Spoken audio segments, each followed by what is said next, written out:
नमस्कार, आप देख रहे हैं लाइव इंडिया हर पल। मैं हूं आपके साथ रेखा मिश्रा। झारखंड की नौकरियों में बाहरियों का दबदबा साफ तौर पे नजर आ रहा है, जिसको लेकर के झारखंड में एक बार फिर से छात्रों का आक्रोश जो है वो देखने को मिल रहा है। दरअसल रांची यूनिवर्सिटी में असिस्टेंट प्रोफेसर की हर जनरल लिस्ट में बाहरी छात्रों की भरमार है। सिर्फ आरक्षित सीटों में से ही झारखंड के छात्र हैं, यानी कि ज्यादा मेरिट वाले झारखंडी छात्रों को आरक्षित सीट से जनरल लिस्ट में रखने का प्रावधान है, लेकिन इसे फॉलो नहीं किया गया है। रांची यूनिवर्सिटी की अगर हम बात करें तो वहां सहायक प्रोफेसर की नियुक्ति के लिए 33 में से सिर्फ एक झारखंडी का चयन हुआ है। इस पूरे मामले को लेकर के झारखंड में छात्रों का आक्रोश चरम पर है और इस संदर्भ में मजदूर सेवा संगठन के अध्यक्ष ठाकुर जीत मोहन प्रमाणिक ने कहा है कि हम झारखंड के लोग जाति, धर्म, संप्रदाय और राजनीतिक दलों में इस कदर आपसी मनभेदों और मतभेदों में उलझे हैं कि हमें पता ही नहीं कि पूरे देश में 40% खनिज संपदा देने वाले राज्य को अपने ही राज्य में लागू किया गया नीति 40 यानी कि 60 और 40 के तहत भी परिणाम नहीं मिल रहा है। यह रिजल्ट हमें भविष्य दिखा रहा है कि हमारा आने वाली पीढ़ी की क्या दुर्दशा होगी। संगठन सदस्यगण शिक्षक मदन मोहन, प्रफुल्ल गोराई, शिवम जायसवाल, फौजी धर्मेंद्र प्रसाद व कोर कमेटी सदस्यों ने वर्तमान परिस्थितियों का आलोचना करते हुए झारखंड के सभी राजनीतिक दलों को एकजुट होकर झारखंडियों के दशा और दिशा को स्थायी समाधान हेतु अनुरोध किया है। चूंकि ये मामला अब झारखंड में तेजी से जो है वो बढ़ रहा है और अब इसको लेकर के आंदोलन भी शुरू हो चुका है, यानी कि छात्रों को एकजुट करने की कोशिश हो रही है। असिस्टेंट प्रोफेसर की जो नियुक्तियां हुई है रांची यूनिवर्सिटी में, उन नियुक्तियों में 33 में से 32 बाहरियों को नौकरी मिली है और उन 32 में से एक व्यक्ति ऐसा भी है जो कि तमिलनाडु का रहने वाला है और तमिलनाडु के उस व्यक्ति को भी झारखंड के में रांची यूनिवर्सिटी में असिस्टेंट प्रोफेसर की नियुक्ति पत्र दे दी गई है।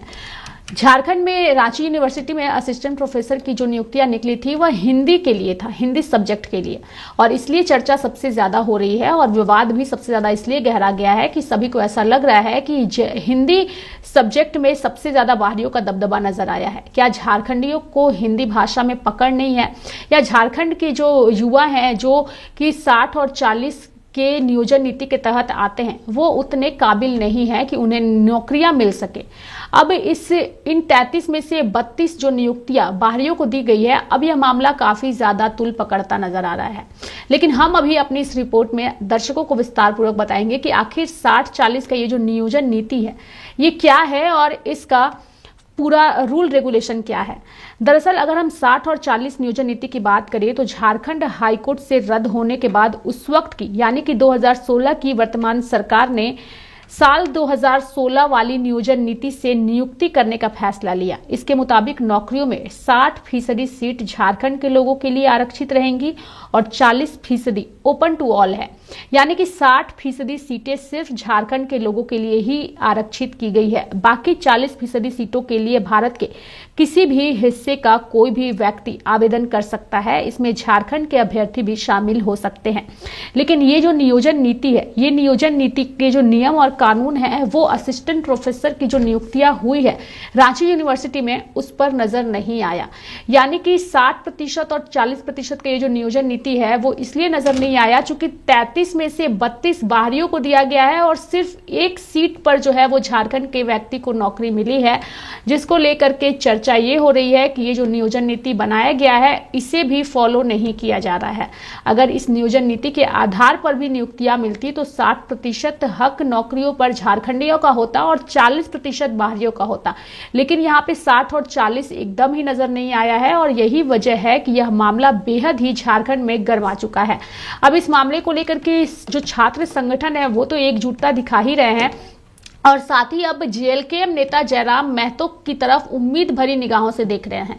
यानी कि जिस वक्त भाजपा की सरकार ने 60-40 के नियोजन के तहत नौकरियां देने की घोषणा की थी और उसी के आधार पर ये पूरी प्रक्रिया को उन्होंने बहाल किया था, तभी जेएलकेएम के नेताओं की ओर से इसका विरोध किया गया था और कहा गया था कि 60-40 नाय चलतो। उन्होंने कहा था कि 60-40 क्यों चलतो, 60 और 40 इसलिए नाय चलतो क्योंकि झारखंड की सभी जो सीटें हैं उस पर सिर्फ और सिर्फ झारखंडियों का ही हक है। झारखंडियों का हक है और पहला हक उन्हीं का है। अगर इसका विरोध नहीं होगा तो आने वाले दिनों में झारखंड का भविष्य सुनिश्चित नहीं होगा। लेकिन अब ये मामला इसलिए तूल पकड़ लिया है क्योंकि रांची यूनिवर्सिटी में जब असिस्टेंट प्रोफेसर की हर जनरल सीट में बाहरी छात्रों की भरमार नजर आई तो सभी जो है इस मामले को लेकर के आक्रोशित नजर आए। और यही वजह है कि मजदूर सेवा संगठन के अध्यक्ष ठाकुर जीत मोहन प्रमाणिक ने भी इसको लेकर के जो है वो आंदोलन करने की चेतावनी भी उन्होंने दे डाली है और कहा है कि हर एक राजनीतिक दल जो है वो अब अपनी एकजुटता दिखाएं। आपसी मतभेदों और मतभेदों में उलझे हुए हैं हम कि हमें पता ही नहीं चला कि पूरे देश को 40% खनिज संपदा देने वाले राज्य को अपने ही राज्य में लागू किया गया नीति 60-40 के तहत भी परिणाम नहीं मिल रहा है। और ये परिणाम अगर नहीं मिल रहा है तो यह राज्य के भविष्य के लिए और राज्य के युवाओं के लिए सही बात नहीं है। अब यह मामला जयराम महतो की पार्टी जेएलकेएम से छात्रों की उम्मीद है कि अभी जो बजट सत्र फरवरी में शुरू होने वाला है, झारखंड विधानसभा का बजट सत्र, उस बजट सत्र में जयराम महतो इस मुद्दे को भी उठाएं। उनकी पार्टी के नेताओं से संपर्क साधा जा रहा है और उनसे अपील की जा रही है कि अब युवाओं का जो एकमात्र विश्वास का नजरिया है वो सिर्फ और सिर्फ जयराम महतो पर है। तो जयराम महतो इस मामले को उठाएं और कई नेताओं ने जो है इसको लेकर के आवाज भी उठाई है, यानी कि जेएलकेएम के नेताओं ने। अब देखने वाली बात होगी कि आने वाले बजट सत्र में क्या जयराम महतो ये जो नियोजन नीति है 60-40 का, इसके तहत जो नतीजे नजर नहीं आए हैं असिस्टेंट प्रोफेसर की नियुक्ति में, क्या यह मुद्दा सदन के अंदर उठाते हैं या नहीं। मेरे साथ फिलहाल अभी के लिए इस खबर में इतना ही। आप देखते रहिए लाइव इंडिया हर पल। नमस्कार।